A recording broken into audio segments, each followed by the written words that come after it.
Bonjour à toutes et à tous et bienvenue sur la chaîne Mary Poppins Budget. Alors aujourd'hui, ce ne sera pas une vidéo bilan, budget ou voilà tout ce qui tourne autour. Ce sera une vidéo recette et ce sera ma toute première vidéo. Donc j'espère que vous serez indulgents et que vous apprécierez cette recette. Donc, je vais vous préparer des pâtes crémeuses au butternut. Pour ceci, vous aurez besoin de un butternut. Donc moi j'ai pas un butternut entier, donc j'ai divisé les quantités parce que là la recette c'est pour 4 personnes, donc vous les divisez en fonction du nombre de personnes chez vous. Donc un butternut, une cuillère à soupe de paprika, une cuillère à soupe de curcuma. Ensuite il vous faudra un filet d'huile d'olive, il vous faudra 3 gousses d'ail, 80 g de pâtes, moi j'en ai mis que 180 parce qu'on n'est que 2. 20 centilitres de crème liquide. Alors moi c'est de la crème semi-épaisse légère, mais ça fonctionne très bien aussi. 50 g de beurre, moi j'en ai mis que 25. Ensuite, nous aurons besoin d'un bouquet de persil, mais ça c'est optionnel, c'est pour la déco, c'est pour la fin. Et 30 g de parmesan. Voilà. Donc ça, c'est les ingrédients dont vous aurez besoin pour faire cette recette. Je ne sais pas si vous le savez, c'est la petite anecdote que j'avais envie de vous donner si jamais vous ne le saviez pas. Le butternut, il est aussi connu sous le nom de doux beurre. Et en fait, c'est une variété de courge d'hiver. Voilà. J'espère que cette petite anecdote vous aura plu. Donc, pour la cuisson du butternut, vous avez 3 possibilités. Soit la cuisson à l'eau, donc la plus simple et la plus rapide, soit une cuisson à la vapeur. Donc à la vapeur, c'est 20 minutes de cuisson. Et sinon, vous pouvez aussi la faire à la cocotte minute. Et là, c'est 10 à 12 minutes de cuisson. Ou alors, vous pouvez la faire au four. Et là, pour le coup, il faut compter 30 à 40 minutes de cuisson. Personnellement, je vais la faire à l'eau, donc dans un grand volume d'eau salée, parce que vous le verrez après, j'ai un vieux piano d'époque, on appelle ça un piano. Le truc, c'est que moi, c'est une bouteille de gaz séparée. Je ne suis pas connectée au gaz de ville. Et donc, je vais pas utiliser toute ma bouteille juste pour faire cuire le butternut. Donc, je vais le faire à l'eau. Mais ce sera tout aussi bon, hein, ne vous inquiétez pas. En premier lieu, nous allons commencer par éplucher le butternut, les vider et ensuite couper en morceaux et le mettre à cuire. Moi, personnellement, j'aurais pas besoin de les vider parce que c'est la partie qu'on m'a donnée dans mon colis alimentaire. Et en fait, j'ai eu la tête, donc je n'ai pas eu le bas, ce qui fait que j'aurais pas besoin de les vider. Mais pour les vider, c'est très simple. Bonjour le chat, il veut participer à la recette. Toi, t'as tes croquettes, hein, mon cœur. Ah bah oui, chacun sa gamelle, attends, on mélange pas tout. Donc, pour évider une courge, vous avez juste à la couper dans le sens de la longueur, prendre une cuillère et épépiner, enlever les graines qu'il y a à l'intérieur. Vous pouvez les garder, bien les rincer et les replanter.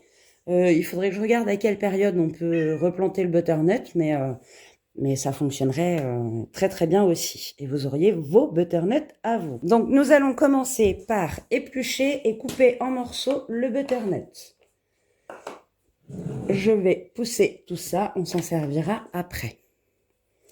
J'espère que votre semaine s'est bien passée. Aujourd'hui, je ne vous l'ai même pas dit, nous sommes le jeudi 2 avril. Pour éplucher un butternut, vous avez simplement à prendre un économe. Voilà, alors moi j'ai enlevé les morceaux, donc il m'en reste pas beaucoup. Ça va, mais sur un grand, vous le coupez dans la longueur, vous les videz, vous le coupez en plusieurs tranches. Ce sera beaucoup plus facile à éplucher. Donc vous risquez d'entendre du bruit parce que j'ai mes chiens avec moi. Hop, vous voyez, ça se... Ok, super, j'en fous partout. Alors, je sens que cette vidéo va être marrante. Je sais pas pourquoi, mais je le sens. Hop là.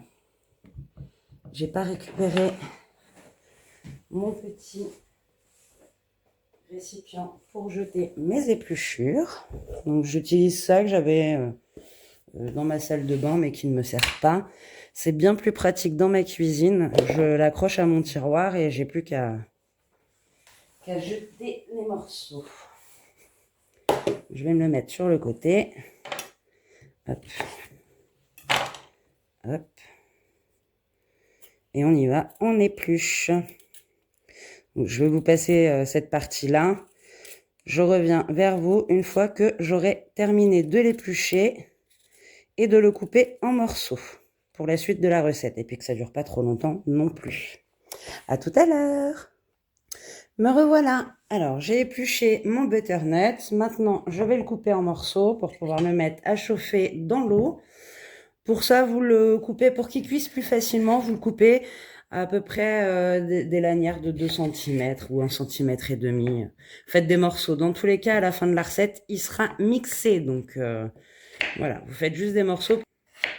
Voilà. Hop. Donc, j'ai mon volume d'eau. Je vais le mettre à chauffer.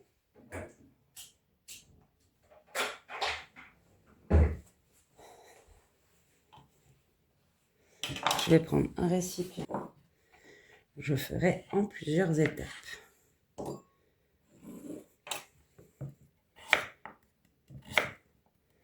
Alors, pour savoir si le butternut est bien cuit et bien tendre, vous avez juste à le piquer avec la pointe d'un couteau. Et en fait, si c'est fondant et que ça retombe de la lame, c'est que c'est cuit. Alors, ce que vous pouvez faire, c'est faire cuire les pâtes en même temps. Comme ça, le temps que vous fassiez la préparation de la sauce crémeuse, que vous fassiez cuire le butternut, au moins, vos pâtes sont déjà prêtes. Moi, personnellement, j'ai pris des coquillettes parce que c'est ce qui me reste à la maison. Mais vous le faites avec la variété de pâtes que vous souhaitez.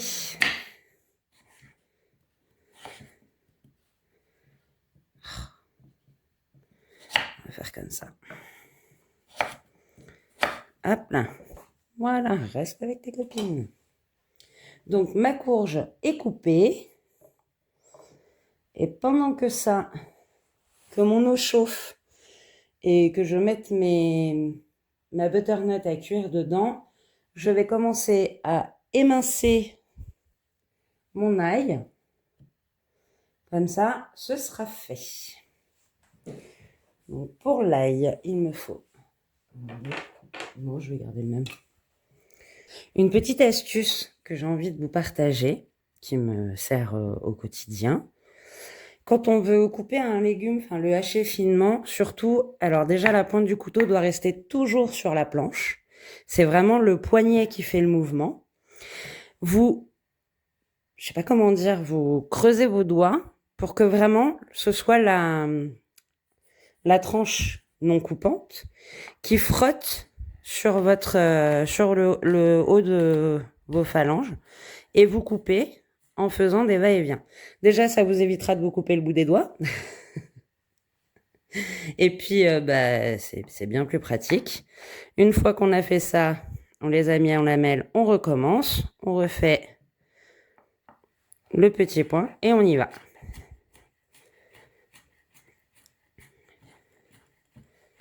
Hop là. Là, c'est coupé, c'est ciselé grossièrement. Mais après, je vais vous montrer l'autre technique pour pouvoir finir de le hacher bien comme il faut. Et vous verrez, vos doigts, ils vous diront merci. Hop. Donc, on fait en sorte que le bout des doigts soit rentré vers la paume de la main. On laisse la pointe du couteau sur la planche. Et on fait des va-et-vient avec le poignet.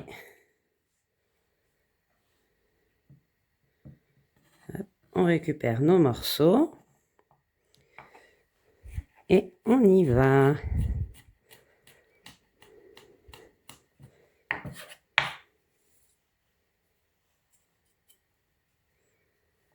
Une dernière. Hop.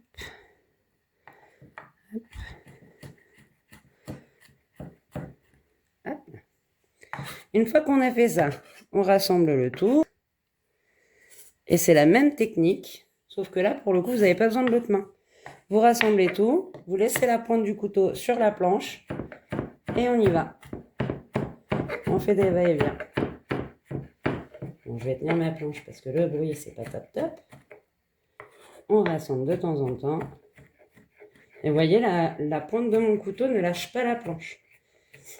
J'ai appris ça quand j'ai travaillé en cuisine. Je faisais la plonge, mais je participais à la préparation des assiettes et bah voilà, préparation des condiments et tout ça.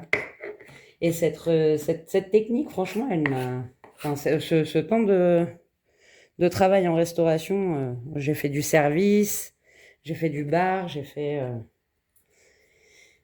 un peu tous les postes. Mais la cuisine, j'ai adoré ça parce que bah, j'adore cuisiner déjà. Et j'ai appris plein de petites techniques pour profiter de mes recettes pleinement sans finir aux urgences. Hop là, et voilà. Hop. Je vais vérifier mon obus. Donc, je vous emmène avec moi. Voici mon piano. Vous voyez, c'est vraiment un vieux modèle. Et je vais plonger mon butternut dedans. Voilà. Et donc là, nous allons laisser cuire le butternut tranquillement. Je vais prendre cette spatule-là. Et donc là, c'est parti pour à peu près, on va dire 15 minutes déjà de cuisson à l'eau salée. J'ai oublié mon repose-cuillère.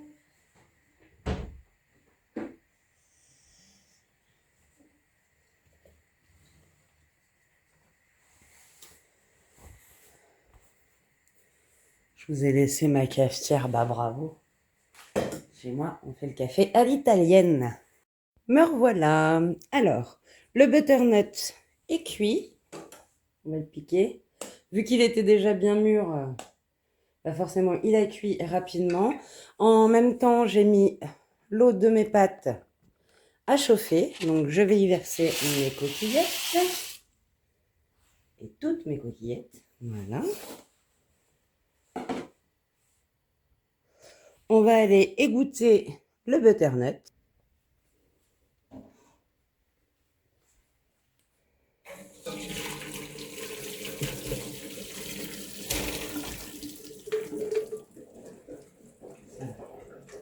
J'ai préparé un saladier, enfin ce qu'on appelle un cul de poule.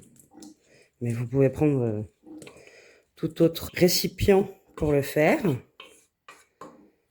Donc, j'ai changé d'endroit parce qu'il va vous falloir, pour faire la sauce crémeuse, d'un mixeur plongeur. Voilà, donc une prise à proximité. Et moi, la seule que j'ai, elle est à côté de la gazinière. Et le fil n'est pas assez long. Il va nous falloir la crème liquide.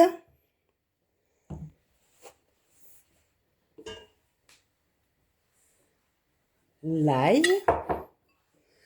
Un peu du parmesan des 30 grammes qu'on a préalablement mesuré. Les épices paprika, curcuma. Et j'ai plus de place. Et l'huile d'olive. Donc, on commence par mettre un filet d'huile d'olive sur le butternut. Et j'allais oublier un ingrédient, je reviens. Et le beurre fondu. Donc, je rajoute mon beurre fondu dans la préparation.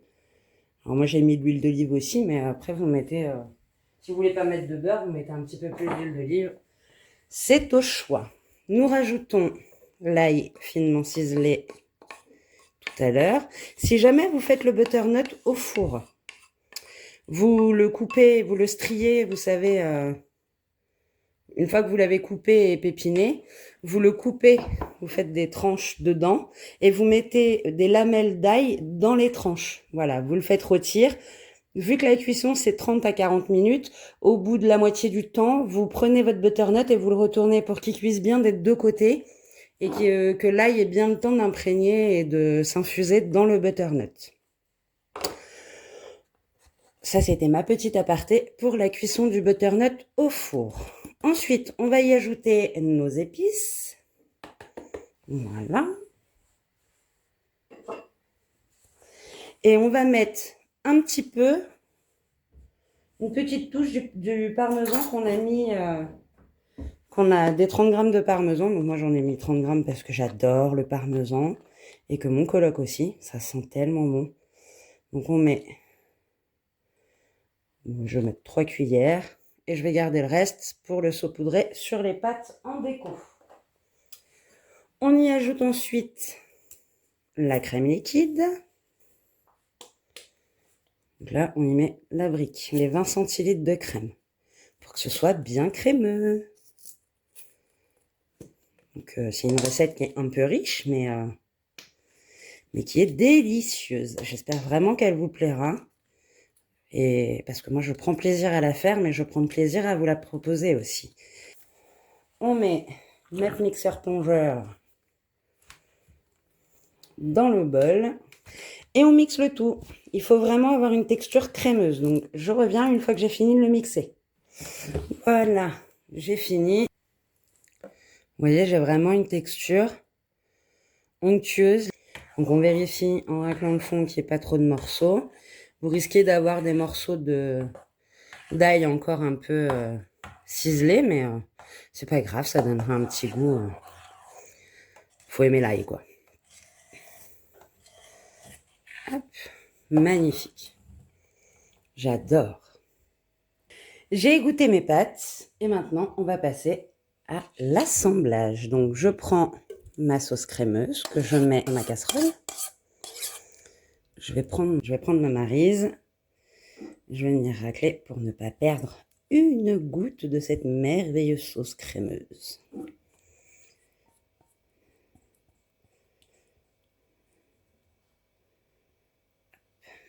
Alors dans cette recette, moi j'ai pas mis de viande. Vous pouvez très bien rajouter, vous savez, à côté, vous faire revenir des petits lardons ou des petits dés de bacon, enfin voilà, ce que vous avez.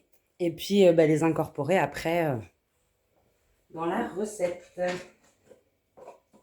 Vous les mettre en décoration dessus une fois que vous avez fini l'assemblage. Donc, j'y ajoute mes pâtes que j'ai mises à égoutter. On va venir incorporer les pâtes à la sauce crémeuse. Je vais le faire avec ma maryse pour être sûr que mes pâtes soient bien incorporées de partout. Nous arrivons à la fin de cette recette, donc je me suis servi une petite part pour vous montrer. Et alors, je vais rajouter du parmesan par-dessus. Et ce que vous pouvez faire, justement, c'est si vous avez fait des petits lardons à côté, revenir à la poêle un peu doré, vous venez et vous les parsemez par-dessus. Et votre plat est prêt. J'espère que cette recette vous aura plu. Moi, je vais déguster cette magnifique assiette et je vous dis à très vite pour de nouvelles vidéos. N'hésitez pas à me laisser des commentaires sous cette vidéo-là pour me dire si vous voulez plus de recettes, qu'un j'aime, à partager cette vidéo si elle vous a plu et à vous abonner à la chaîne. À bientôt, gros bisous, prenez soin de vous.